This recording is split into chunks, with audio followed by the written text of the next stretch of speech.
Welcome into the Blurred Wire. Today we are going to be reacting to the Spider-Man brand new day trailer. After fans have been clamoring for it, we got four different teasers for Avengers Doomsday back in December, and here we are in March wondering where is our Spider-Man brand new day trailer for a movie that's supposed to come out in July. A lot of people thought we would get a trailer during the Super Bowl, but we didn't. And from Sony's perspective, it makes sense. Why drop millions of dollars to release a trailer during the Super Bowl when you could release a hotly anticipated trailer video on YouTube and make millions of dollars? It's going to get 14 million views from all the ads on YouTube. So kind of makes sense from a marketing perspective, right? So that's why YouTube has become such a hot button topic. But, that's the topic for another time. For right now, we're going to react to Spider-Man Brand New Day. I was originally going to record Dune 3, and then this one came out. And so I had to change up my plans a little bit. So I'm still going to record to Dune 3 just a little bit later. Right now, we're going to react to Spider-Man Brand New Day. This time, I'm doing I have not seen the trailer before at all. So there are so many leaks online. Like, as soon as you go on Instagram, people posting pictures. So I've already seen some stuff, which is a little annoying, but not enough to ruin or change the experience, right? So I'm going to watch the trailer for the first time with you. Here is my reaction to the trailer for Spider-Man Brand New Day. I can't believe our first hit MIT. MJ, come on, pretend like you're not the happiest you've ever been in your entire life. I can't. I knew it!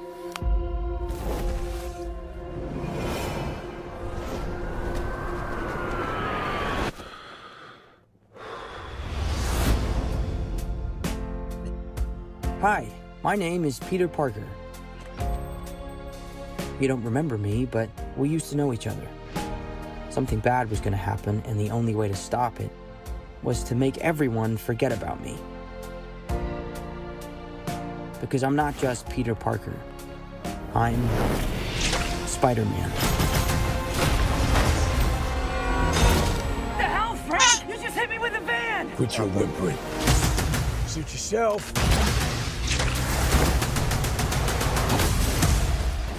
Mother. Go home! And sometimes Spider-Man has to do the hard thing, even if it breaks Peter Parker's heart. What is happening to me?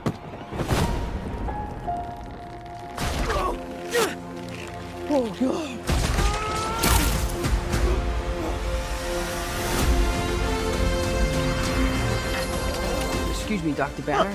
I need your help. What did you say your name was? If DNA is mutating, it would be enormously dangerous. Spiders have 3 life cycles. When between cycles, it can leave the spider vulnerable to threats. We are faced with a danger that we can't control. One we can't even see. Stay out of my way. You're losing it, kid. And for those spiders who make it through, it amounts to a kind of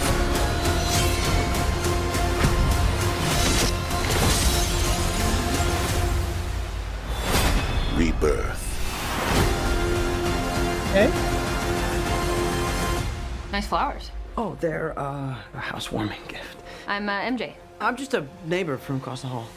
Friendly neighbor. All right, so that's Spider-Man Brand New Day. Let's talk about it. Obviously, they're starting off where they left off in No Way Home, where nobody knows who Peter Parker is. He's just this random guy that lives in the hall, but everyone still remembers Spider-Man, and Spider-Man is still like a national hero. Like what they're doing to see Punisher in there. I'm interested to see. I think Daredevil season 2 is going to have to play directly into Spider-Man, and maybe that's why they didn't want to release the trailer so early, because obviously something that happens in Daredevil season 2 is going to directly affect Spider-Man. And the reason being because we saw the hand, which were rumored to appear. It was like those ninjas that he was facing at the end. That you saw him break apart that sword with his webs. And obviously we knew Punisher was going to be in it even beforehand, but Daredevil season 2, Born Again season 2 is right around the corner, and clearly it's going to play a huge role in the story of Spider-Man. Now, I don't think Daredevil's going to end up being in it, so I don't know if something's going to happen to Matt Murdock at the end of this season or what we're going to get, but clearly it's going to play a role, and clearly Punisher is going to feel emboldened to drive a tank down New York City. Like, usually he, reacts in the shadows, but it looks like he's going to be driving a tank down New York City street. So, couple of other things. I guess Bruce Banner it makes sense for Bruce to be in it, because he's going to be talking to Spider-Man about what's going on with him. Looks like he's going through some kind of mutation. So I'm wondering, are they turning Spider-Man into a mutant? Right? Like, that would be an interesting plot line to have on top. Kind of like he's having, because like they played around with the idea of him having organic webs in No Way Home because Tobey Maguire's character does, but obviously Tom Holland built his web shooters just like Andrew Garfield. So, and it looks like, you can see his eyes turn. So, they might do something. There's plenty of comics precedents for Peter's powers evolving into a different way.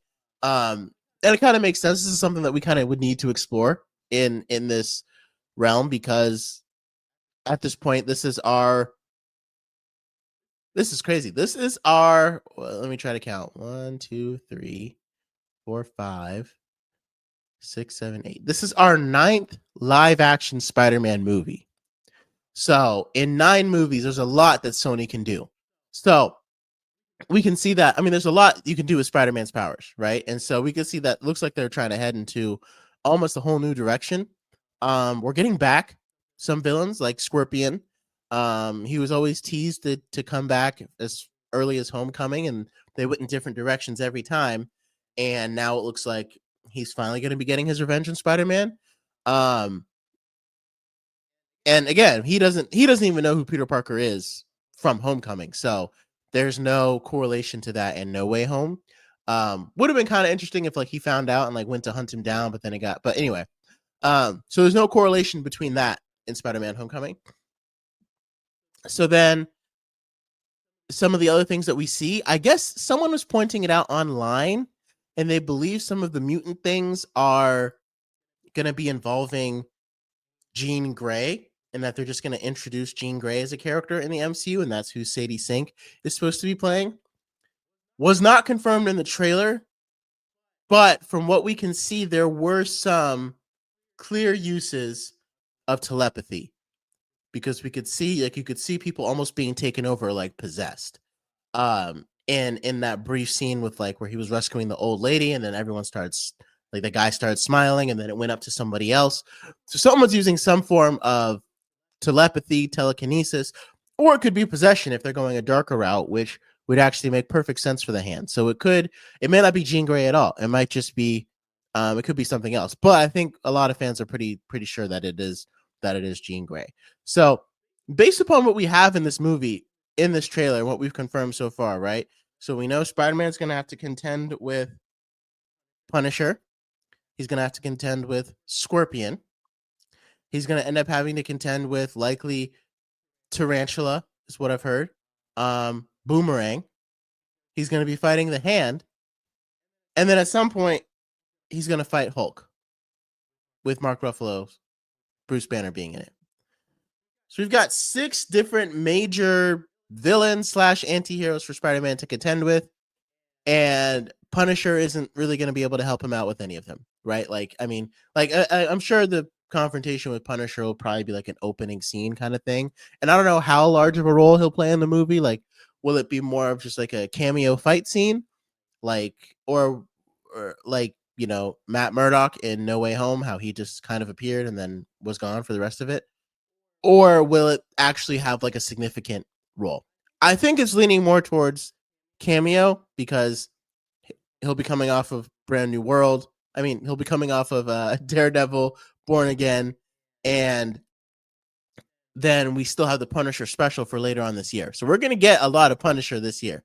A lot of John Bernthal's Frank Castle, who's honestly probably top 5 as far as actor Marvel castings. Like, I put him up there with Robert Downey Jr. as Iron Man and Chadwick Boseman as Black Panther. People that really don't feel like they're acting, that they have just embodied the character. So with all that being said, there's a lot in this movie to balance. Because again, I mean, Tarantula and Boomerang are minor tier heroes. Scorpion is a much more major villain, and you could see that looks like he's prominently going to be the villain in this one. But then again, like I said, a lot of the rumors are that Spider-Man's going to have to contend with Hulk and fight Hulk, which in theory is not really fair on Spider-Man's side. Like, Hulk would destroy Spider-Man. Yeah, right. If he goes full Hulk. And Bruce Banner is obviously in his human form. And I can't remember the last place that we left Bruce Banner, because She-Hulk was so just mind-numbingly confusing and dull. But I guess Bruce has a technology that allows him to be in human form, even with being Professor Hulk. And I think that's the last place that we actually saw Bruce. So, and then obviously Peter is still going to have to navigate the world of Ned, MJ, and, you know, them not remembering him, his best friends and the girl he's been in love with for the past 4 years, not remembering him. So looks like it's going to take place, I think, 4 years after No Way Home. So they'll probably be just about graduating college. And Peter, like, we just saw him getting his GED at the end. So I didn't really see any references to what he's doing for work. Like, I don't know if he's going to be working at the Daily Bugle, if they're going to go back to that storyline, because we haven't really got a chance to see that. I think it would be cool, but we didn't see any indication that that's the direction that they're going to go in. Like I said, there's already a lot in this movie. Now, again, a lot of these villains kind of already have some soft introductions, so there's a lot of ways to use them without overstuffing the movie.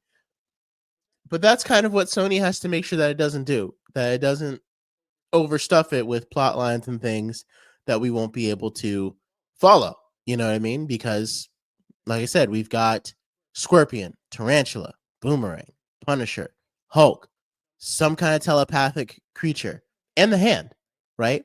And the Hand being in it does make sense because that's a direct connection to Daredevil. And something about the Hand is going to end up playing into... I don't think Punisher... Yeah, no, that's a direct connect to Punisher too, because they were introduced in season 2 of Daredevil. So might be a good idea to rewatch Daredevil season 2 before this movie comes out. That might be something I do before I see it. I'd probably strongly recommend that to anybody who's wondering what should I brush up on beforehand.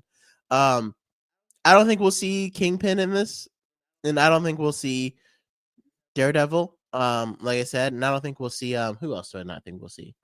I guess that's it. That's just kind of the two. I don't think we'd see Iron Fist because, again, the Hand are the sworn enemy of Iron Fist, but doesn't look like he'll be appearing in this. So we will see what happens. I think it's obviously there's a lot of things that are moving around, but after his phenomenal work on Shang-Chi, I do trust Destin Daniel Cretton. I do trust him, and I think he's the right person for this vision. And so let's just see how it goes. So let me know your thoughts on this Spider-Man No Way Home. The Spider-Man Brand New Day trailer. And what do you think? Do you feel like it's a little bit too much? Are you happy with it? Do you just all your thoughts? And until next time.